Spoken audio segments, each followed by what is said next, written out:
Data and Performance Studies ডিপার্টমেন্টের masters প্রথম বর্ষে অধ্যয়নরত। আজকে এখানে ডাকসু বিডিএস পদের জন্য অধ্যয়ন লাগিয়ে দিয়েছি। যদিও আমার কোনো ডাকসু সংক্রান্ত কোনো প্রিপারেশন ছিল না। আপনারা হয়তো জানেন যে বরিশালে দীর্ঘদিন যাবৎ শেরেবাংলা মেডিকেল কলেজ হাসপাতাল সহ বাংলাদেশের সকল সরকারি হাসপাতাল ব্যবস্থাপনার ছাত্র ছাত্রীরা আমরা আন্দোলন চালাচ্ছি।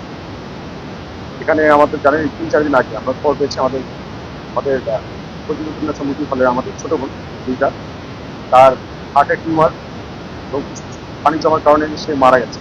এটি মৃত্যু, এটা অনাকাঙ্ক্ষিত একটা মৃত্যু। সে যদি ঠিক মতো জানতো যে তার আসল রোগটা কি, তাহলে হয়তো এটা ট্রিটমেন্টের ব্যবস্থা হতো, কিন্তু আসলে হয়তো সেই ট্রিটমেন্ট সুযোগটাই পায় না।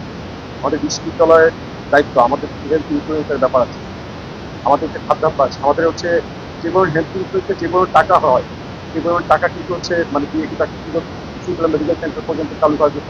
খুব ভালোভাবে এটা মেনটেন করা যেত, কিন্তু আসলে হয়নি। এরকম সব বিষয়ে চিন্তা করে ঢাকায় এসেছিলাম, তো যাতে বিশ্ববিদ্যালয়ের শিক্ষার্থীদের সাথে যোগাযোগ করা যায়। এবং এখন এইমাত্র খবর পেলাম যে বরিশালে আমাদের যারা শিক্ষার্থী বন্ধুরা আন্দোলন করছে, তাদেরকে আজকে ডিসি মহোদয় আমাদের ডেকেছিলেন স্মারকলিপি নেওয়ার জন্য।